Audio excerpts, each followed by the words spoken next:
Hola gente, ¿cómo andan? Espero que muy bien.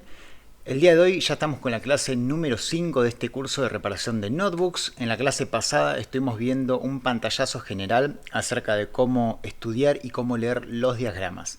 El día de hoy ya vamos a conectar la placa y vamos a hacer algunas mediciones básicas en la entrada del pin de carga.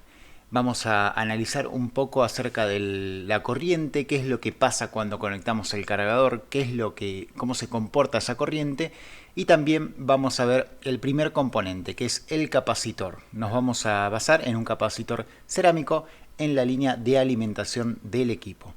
Vamos con eso.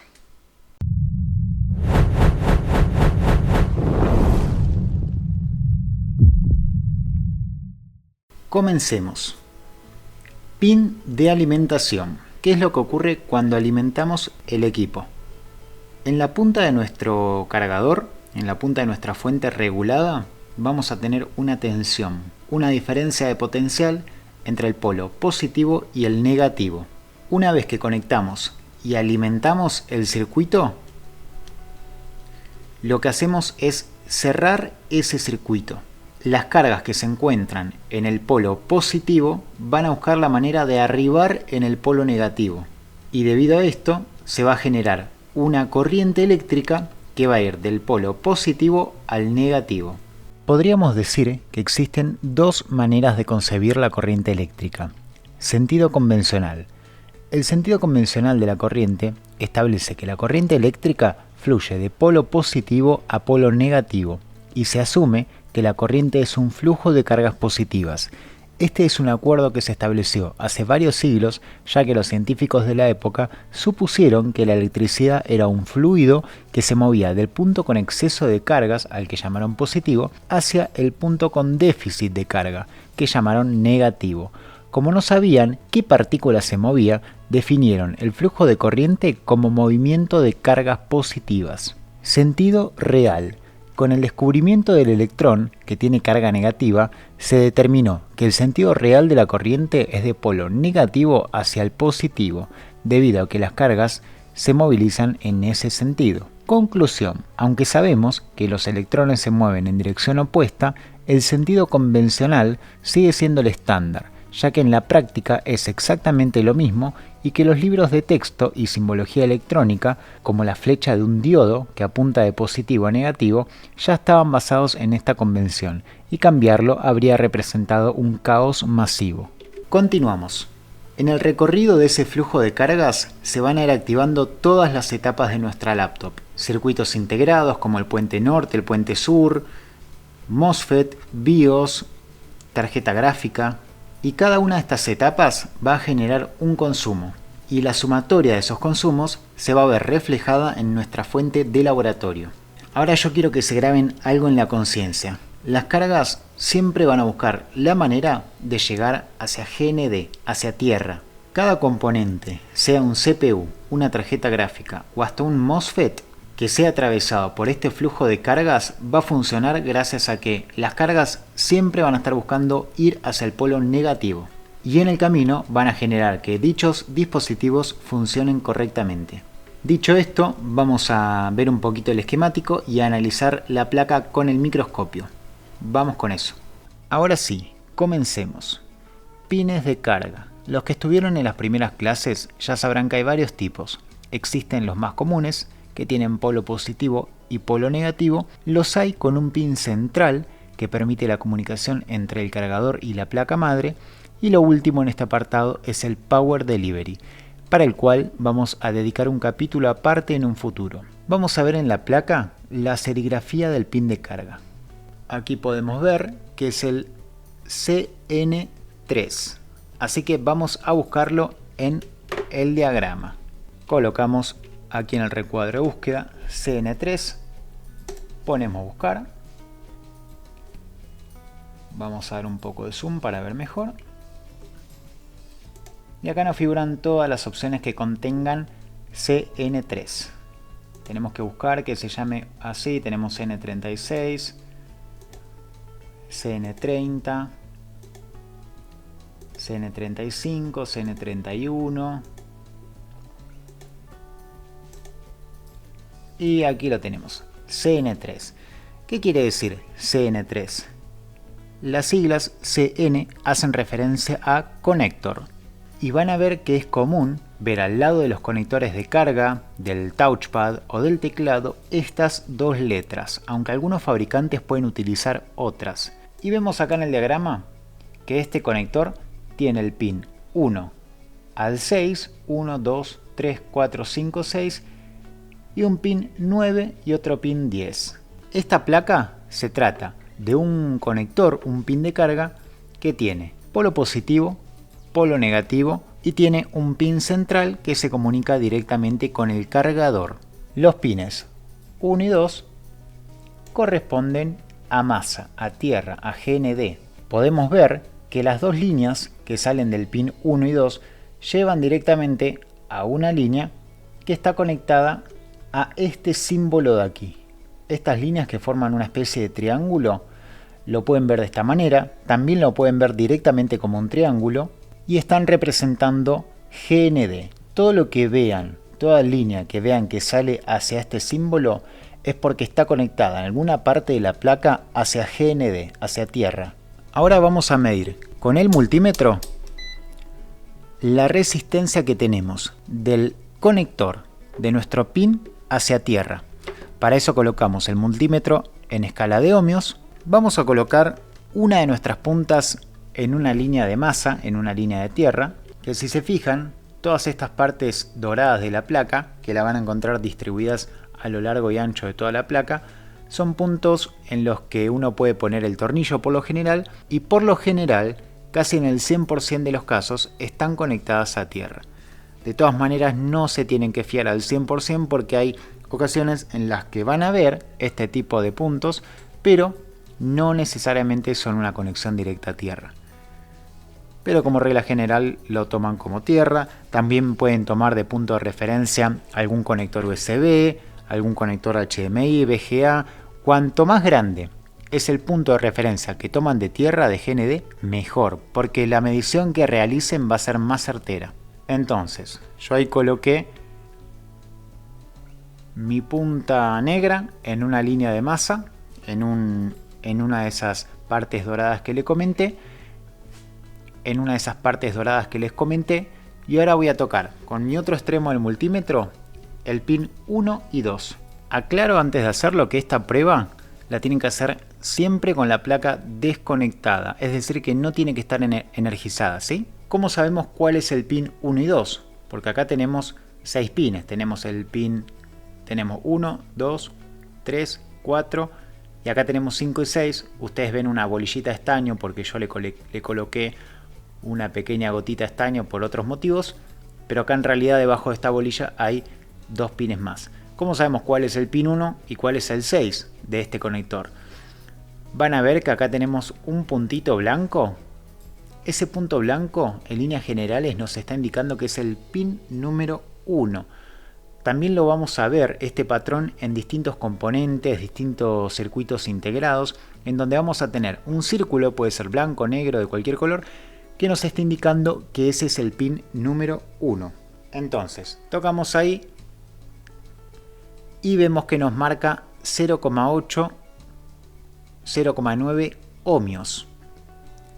¿De qué nos sirve esta medición?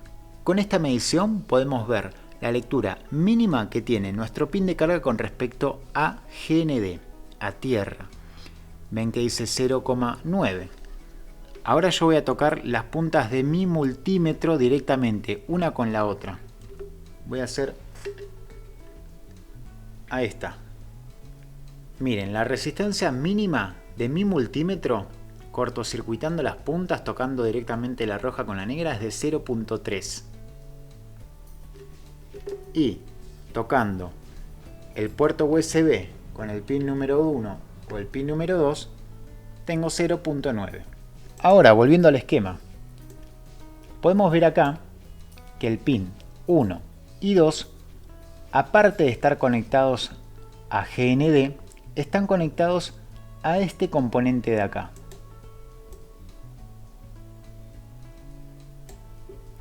¿De qué se trata? ¿Qué tipo de componente es? Y también podemos ver que está serigrafiado como PC3. La serigrafía C hace referencia a los capacitores y se le pone una P por delante para indicar que están relacionados a una línea de poder, como es el caso de la entrada directa al cargador, por donde el flujo de cargas va a ser mayor que en otros sectores de la placa. Este símbolo de acá, el del capacitor, que está constituido por dos líneas rectas paralelas, nos indica que se trata de un capacitor sin polaridad. Quiere decir que no tiene orientación positiva o negativa y es igual la forma en la que esté colocado en la placa. Puede estar en un sentido o en el otro. También vemos que dice 1U barra 50B-6. El 1U se refiere a la capacitancia. En este caso es de 1 microfaradio. El 50B quiere decir que puede soportar en condiciones normales una tensión de hasta 50 voltios. Y el 6 se refiere al tamaño físico del encapsulado. Unidades de medida de capacitancia. La unidad es el faradio y se utiliza como símbolo la letra F. Hay que tener en cuenta que un faradio es igual a 1.000.000 de microfaradios. En el mundo de las notebooks, con lo que nos vamos a encontrar es con capacitores en escala de microfaradios, nanofaradios o picofaradios. Y tomen nota de lo siguiente. Un microfaradio es igual a 1000 nanofaradios y un nanofaradio es igual a 1000 picofaradios. ¿Por qué es importante saber esto? Porque cuando tengan que reemplazar un capacitor, puede que en la placa en la que estén trabajando figure como un capacitor, por ejemplo, de 1 microfaradio, pero en la placa de la cual estén retirando ese capacitor figure como un capacitor de 1000 nanofaradios, pero en definitiva se está refiriendo a la misma capacitancia. Por eso es importante tener a mano este tipo de conversiones. Ahora que ya sabemos cómo identificar las características de un capacitor, les voy a mostrar una manera sencilla para que sepan cómo medir si un capacitor está correcto o está dañado. Ponemos el multímetro en escala de ohmios, ubicamos el capacitor, que aquí en la placa lo tenemos también como PC3, y por lo que vemos en el diagrama, tiene un lado conectado a GND a tierra y el otro lado lo tiene conectado al pin 5 y 6. ¿Esto qué nos indica? El pin 5 y 6 son los pines de alimentación de la tensión positiva. Los pines 1 y 2 están conectados a tierra. Y los pines 3, que acá tenemos AD-ID, y por último el pin 4, esto no voy a entrar en detalles porque lo vamos a ver más adelante, pero en definitiva genera todo un circuito para emitir una señal que es el ACOC, que luego seguramente le vaya al IC de carga y le va a indicar que el cargador está conectado. Pero acá lo que nos importa en este momento es que el pin 1 y 2 están conectados a masa y el pin 5 y 6 están otorgando la tensión positiva para el funcionamiento de la placa. Por lo tanto, este capacitor está conectado a los 19 voltios de nuestra placa por un lado y por otro está conectado a GND. Y la forma correcta de medirlo sería: conectamos, como les comenté recién, ponemos el multímetro en escala de ohmios, luego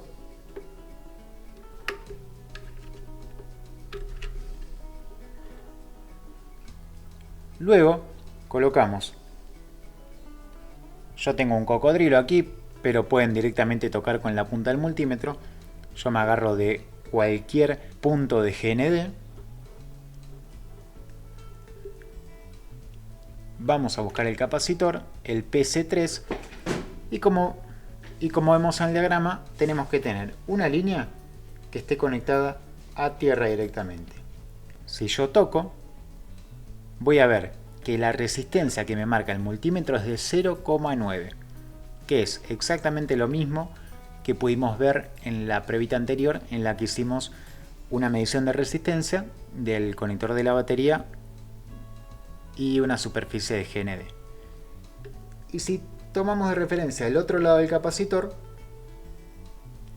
vemos que nos da una medición muy alta, dice 79,8 K ohmios, es decir, casi 80 kiloohmios, o sea, 80.000 ohmios. ¿Esto está bien? Sí, está correcto. Si de este lado del capacitor obtuviésemos una medida también cercana a 0 ohmios, supongamos que yo mido de este lado y encuentro que tengo 0,9 ohmios. Esto quiere decir que tengo un circuito directo en la alimentación de mi placa, de mi equipo. Tengo un corto directo. Los capacitores que tienen un extremo conectado al negativo y un extremo conectado a la línea de tensión, no tenemos que tener continuidad de una parte a la otra. Si así fuera, tendríamos un cortocircuito. Esto se lo digo como regla general, pero no es que cualquier capacitor que nos genere una medición, una resistencia baja, esté en cortocircuito.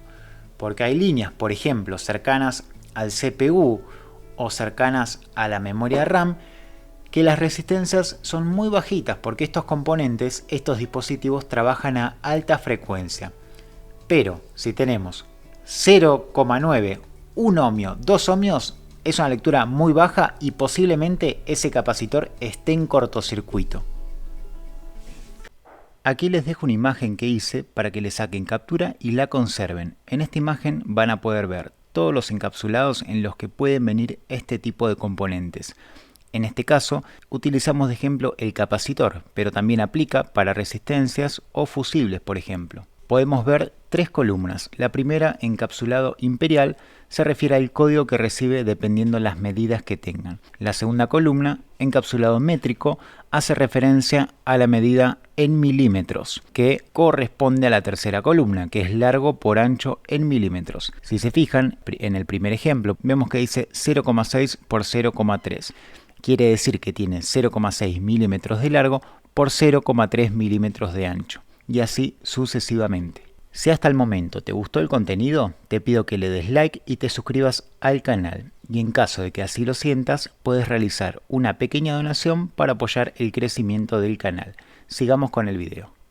Ya sabemos cómo detectar un capacitor en el diagrama, ya sabemos cuál es su símbolo y ya sabemos cómo medirlo en placa para saber si está correcto. Aunque aquí hago un paréntesis, también aparte de la resistencia con GND, hay otras cositas que hay que tener en cuenta que lo vamos a ver más adelante también. Pero por el momento esto les va a servir para detectar algún cortocircuito fuerte en alguna línea de tensión. En este caso se trata de un capacitor cerámico.